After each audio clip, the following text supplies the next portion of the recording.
Hey guys, NCS Fan 001 here, working another one of those weekly trophy list update videos. So today's date is Monday, May 27th, 2019. Happy Memorial Day to everyone in the United States. Thank you to all our armed forces out there that are serving and protecting this country, and remember all those who have died, who have paid the ultimate price to do so. Anyway, beyond that, we are here to talk trophies. So this is not going to be a very long video, I don't think, because there hasn't really been much trophy progress made this week. I haven't been getting that many trophies, even though I've made good progress on one game in particular. Actually, a couple games in particular. So there are only 3 games I played this week. I did play some Destiny 2. Now, Destiny 2... Where is Destiny 2 on here? When's the last time I got a trophy in Destiny 2? I thought it was more recent than that. There it is. I don't know why I skipped it. So Destiny 2, I haven't gotten any new trophies, but I am nearly done with the Forsaken exotic weapons and armor, because Xur is awesome enough to be selling them most weeks. Not every week, but a majority of weeks, I think, or at least half of weeks he will sell them. He'll sell at least one. So I'm at 8 currently, and I only need 10. And I still have a couple of exotic quests I can do, so really that's not going to end up being a problem. So I am going to get that trophy for sure. And I need to look into the collections badge. This is a story-based trophy, I believe. Or no, is this the... Yeah, that I think is supposed to be story-related. So those two shouldn't be a problem, and this one shouldn't be a problem. It's mainly just eventually going for the Last Wish raid and the Triumph seal. I need to look back into some of that and see exactly what's needed for some of it, just so I can start cleaning it up a little bit, because, I mean, I'm only missing 6 trophies in the game, so that's not too bad, 91%. So anyway, that was the first game. The second game was Enigmatis 3, The Shadow of Carcalla. I have now played all 3 Enigmatis games. I have now platinumed all 3 Enigmatis games. They're all Artifex Mundi games. They're all pretty easy platinums, as is this one. Now, this game is a little bit longer and has more trophies than some of the other Artifex Mundi games. You do get a good number of trophies, like everything so far, just from completing the story, which is, like, a lot of Artifex Mundi games only have around 13, 14 trophies. This one has, like, 30, so you do get a lot more trophies for it, which is kind of nice if you're looking for trophy points. Then again, I don't know how much it affects trophy points, because it's probably about the same amount total and fewer golds and stuff, so... you have to complete the game. You have to complete the game on Expert, as usual, which is never really an issue. You have to complete the bonus chapter, which is fine, but the actual game itself, like I said, is a bit longer in this game, which is fine. It's not a big deal, but it is a little bit longer, so expect to spend a little more time on this game. Then you have to complete evidence deductions without a wrong move. As long as you're following a guide, that won't be a problem. Same with performing all of them. And collecting all evidence. I think the collecting all evidence might be story related, or that one might actually be missable, but I'm not 100% sure. I'm assuming that it's not missable. So then you have your hidden object puzzle trophies, which are actually pretty generous in this game. Hidden objects seen with less than 4 mistakes, less than a minute, and 3 objects in 3 seconds is a little more lenient than some of the games that might require you to get more quickly or something. Finish all of them without using hints, obviously. Then there are a lot of collectibles in this game. There are morphing objects, widow's sorrows, which are flowers, and white feathers. And there's maybe around 40 total collectibles between these, so a bit more than some of the games, but it's not a big deal. Finish all the mini-games without skipping and one in less than a minute. Nothing difficult there, as long as you're following a guide. And actually, the nice thing about this game is that even though there are these trophies for the mini-games and stuff, the bonus adventures, mini-games, and puzzles do not count, nor do they count for doing on Expert, so you can play through the bonus chapter on casual while skipping and using as many hints as you want.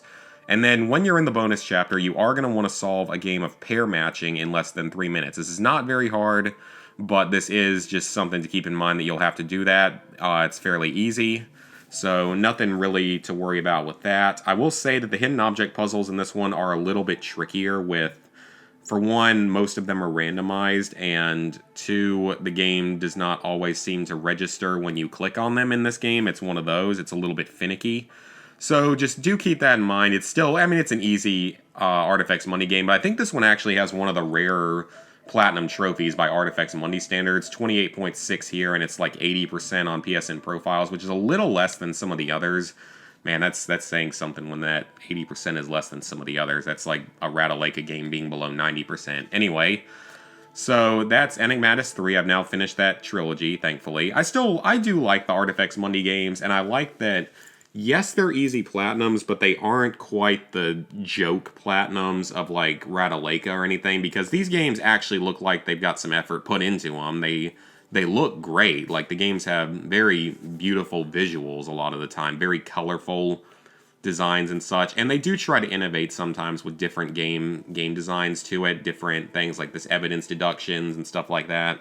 So they at least are trying, and their games take more than, 2 hours, or they take more than 10 minutes to platinum, unlike a certain other developer. So the main game I've been prioritizing right now is working my way through Red Dead 2, and I'm trying to work on what's left of it so that I can make sure this is my 400th platinum. I actually could probably get it before 400 if I really wanted, but kind of saving it for that number, unless I can also get, Fallout 76 kind of close, and Fallout 76 might be 400.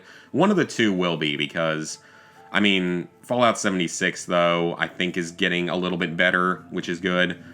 So, as for trophies in this, what was left previously is the 100% completion is the main thing I finished. 100% completion is honestly really not that difficult. Like, it's very time-consuming. There's no denying that it takes a long time to do. But it's not really difficult, is the thing. Like, a few of the challenges are tricky and or glitchy, but still nothing too bad. Some of the main ones I hated were the Gambler Challenge, where you have to win 3 hands of blackjack, not in a row, but just 3 total after having hit 3 times during the hand. It's pure luck. And I, as someone who plays some blackjack in real life in casinos, it's pure luck. It's some BS right there. So a few of the challenges are really, really annoying. And then there's a lot of other stuff you have to do, but none of it is particularly hard. Now, the exotics are also kind of annoying. That was the last thing I had to do. It's also still not really that hard, but it's just really kind of time-consuming and boring, having to go run all over the map to find the flowers, getting the plumes, which takes a lot more time than the flowers because they're so random. So, overall, though, it's not really a hard trophy. It's just a very time-consuming one. And in the end, even without any sort of fast travel, I still actually really enjoyed going for 100% and experiencing everything this story has to offer. Like, doing everything except for this trophy and one of the multiplayer trophies makes this game a 10 out of 10 in fun. Like, I really did not mind going for the 100% because it just allows you to experience everything the game has to offer, and it's a lot of fun to do for the most part, even without a fast travel system, which would still be nice. Certainly would be helpful, but it's not required by any means. Now we get to this dick of a trophy. Earn 70 gold medals in story missions. This is by far the hardest trophy in the game, as I have found. And here's the thing about it. It's not the hardest thing in the world by any means. The game is a 5 out of 10 in difficulty.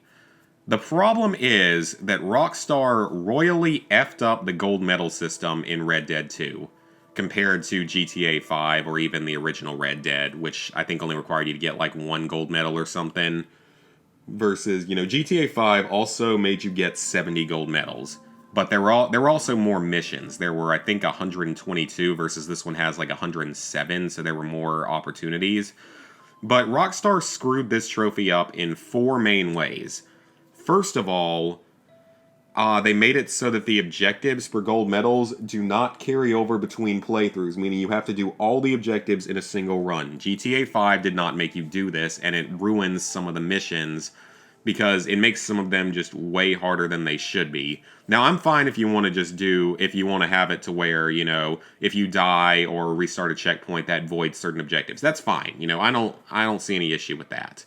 The main problem is the game is like, oh, you have to do all of these in a single run. So you have to do the time and the accuracy and the headshots and the not taking any health items, which is fine as long as you don't die. That's never really a problem.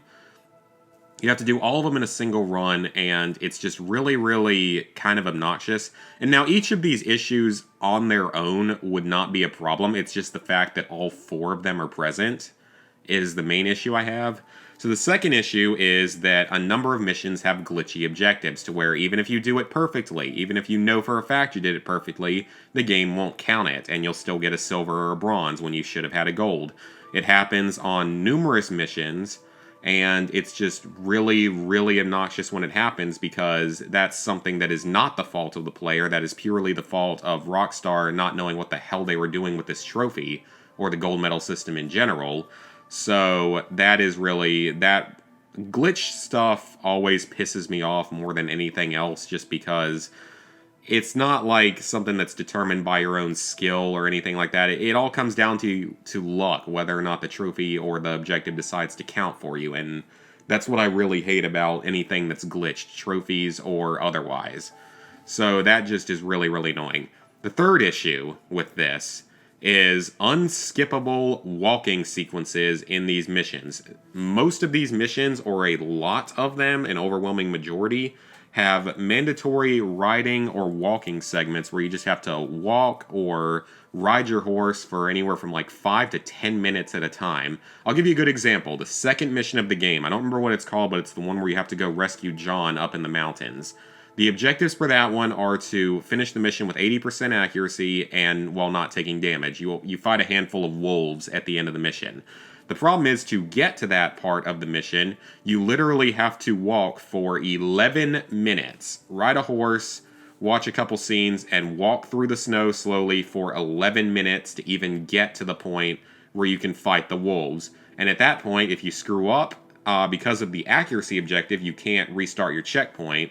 If the accuracy objective wasn't there and it was just take no damage, I think maybe you would be able to reset checkpoint, but I'm not 100% sure. But it's just like, oh, you screwed up. And this is also one of those buggy missions. This one tends to not count the objectives properly, even if you do everything perfectly. So there's that. So because of that, it's like, oh, you did everything perfectly, or oh, you got screwed over with one little hit somewhere. Well, guess what? You get to rewatch the 10-minute long walking sequences with no opportunity to skip or speed them up in any way every time you fail, which is going to be multiple times. It's terrible. Like, it's absolutely terrible that Rockstar wouldn't let you skip over those. So it's really, really annoying. And then, so that's probably, I think, the most annoying part, is that it just makes everything take way too long. And then finally, there is the fact that for some stupid reason, they don't let you carry in your inventory when doing the missions through replay. When you do the missions through replay, you get basically the worst horse in the game. You get a handful of weapons, which the weapons variety is usually fine for the mission. But you also get a limited ammo supply, which is usually also sufficient enough. And most importantly, you don't get any other items. Like, you don't get any of your healing, stamina, or horse tonics, or Deadeye items. So that just makes it infinitely harder to do some of these missions through replay.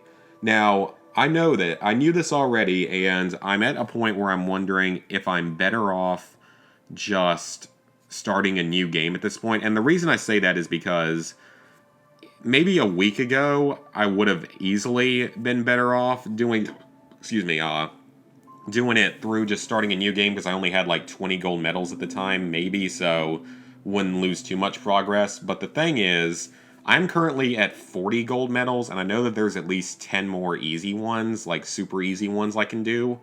So I'm wondering if I'm better off just trying to tough it out through replay, or going the easy route of starting a new game, because every single person on forums and such says that it's easier to do through starting a new game. Just the problem is that takes so long to do. So I don't really know what the best option is. And I mean, if you didn't always start with, the lowest level of Deadeye and health and stuff, and you actually had more tonics and such that they would let you have, it wouldn't be a problem. And again, it's just another terrible decision by Rockstar when it comes to the gold medals. I absolutely despise the way they did it in this game, because if it had only been one or two of these issues, that would be one thing. But when all of these are together, it combines to make the mission replay awful.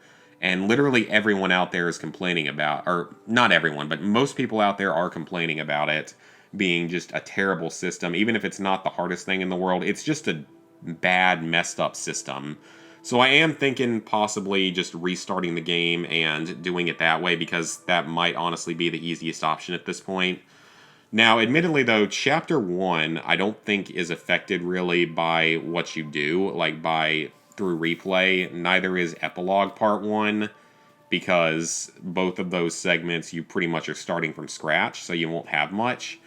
But it's just, again, it's just a system that I really don't like, and I think that it probably should have been 50 gold medals, or one of those things should have changed to actually make it more reasonable, or at the very least, let us skip the damn cinematics. I mean, I don't like just walking for 10 minutes just to get to the objective. It's ridiculous. It shouldn't have been a thing. So anyway, otherwise though, the only other single-player trophy I'm missing is the Grin and Bear It, which according to Rockstar Social Club, I would highly recommend checking Social Club to tell you exactly where you are on these trophies. I've finished 2 of these so far, so this is an easy enough trophy to grind out. I'm saving it for last actually, so I can make sure I catch the platinum unlocking, because I don't know exactly when I'll hit level 50 or anything. Oh yeah, another thing about this trophy, the trophy itself is glitched for some people, and it won't unlock till you get anywhere from like 71 to 73 gold medals, which isn't a big deal, but it's still just annoying that it's a thing, that it requires even more. So then in the multiplayer, all that's left is owning 5 horses. I currently own 3 with their including their stables, so not too bad. It's just very, very expensive because owning all 5 stables costs $1,500, plus you have to buy or find the horses. So I have 3 done, just 2 more, so not a big deal. I could probably sell the other horses once I get there. I am a level 17, I'm close to level 18 at the moment. I am going to say that nowadays, I think that aside from that old, not really even exploit method, just replaying that final mission, I think the best way now to get XP is probably going to be to do the daily challenges. Because the daily challenge, or at least a couple of daily challenges every day, plus trying to do some racing and stuff, because the belt buckles and the challenges get you a pretty decent amount of XP most of the time, and there's a lot of easy belt buckle and daily challenges that you can do. So I would say that that's probably one of your best bets, is to go for daily challenges and belt buckles to level up a little bit faster. Hopefully there's eventually some kind of exploit in the game that allows you to reach level 50 a little bit faster. Maybe if there's like a creator club like there was with GTA 5, people can create XP farming missions.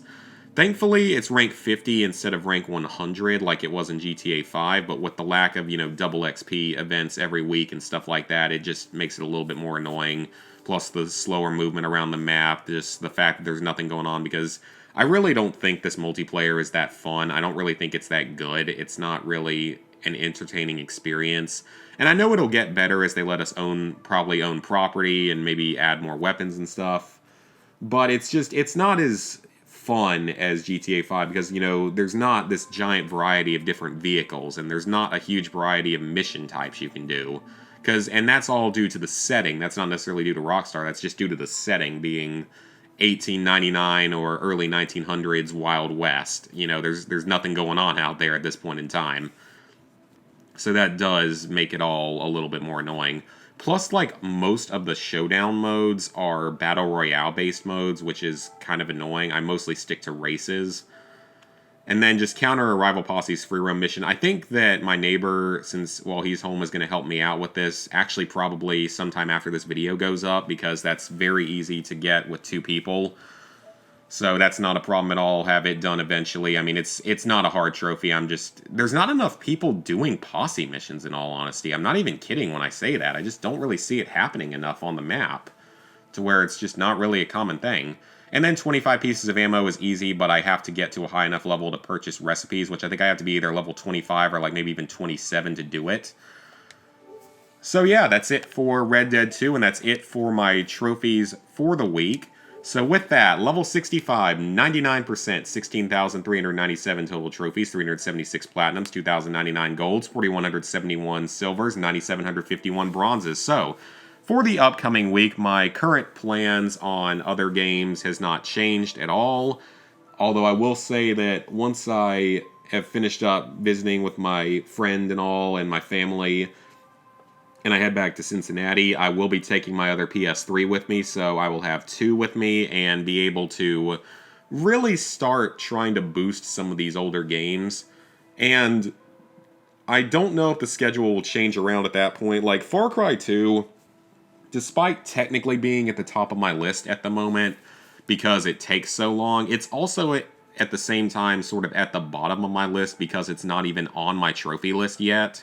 So if I don't ever get it done, no harm done to my list. I mean, I don't have a 100% account. I can't have a 100% account because of Homefront and Hasbro Family Game Night and possibly a couple other games without obtainable platinums, or without obtainable 100%s. They have obtainable platinums. So we'll see about that. We'll see if it shifts around because, like, I know that Resident Evil 5 and Battlefield 3 and Resident Evil 6 are all significantly easier to boost, especially if you have 4 consoles. None of those are even remotely difficult to boost with 4 people. So maybe try to get those done first. Red Dead 1's a bit of a different scenario because it has the co-op trophies as well, like the co-op mission mode, as well as a 6-player trophy I still have to get, the poker one. But most of it can be done with 2 people, so that's kind of nice. So anyway, we'll see what happens with all that. Red Dead 1 is sort of lower on my priority. It's not until the fall, probably. Along the same time, I want to do like Killzone Shadowfall during the fall and get it done as an early PS4 game. So, yeah, that's pretty much it, guys. This coming week, I'm going to continue working on Red Dead. Let me know in the comments if you think at this point with 40 gold medals, if I'm better off just trying to tough it out through replay or just do it as starting a new game, because starting a new game is monumentally easier, but it's just going to take probably twice as long. It might take twice as long. I don't know how true exactly that is. I mean, I'll be skipping cutscenes and stuff throughout it, so that'll probably speed it up for my first playthrough. So yeah, just let me know on that, but that's going to be a main thing I work on this week, and probably another couple games in there somewhere. Jump on Destiny 2 on the weekend and check Xur and stuff like that. So yeah, hope you guys enjoyed the video, and see you next week for the next trophy update.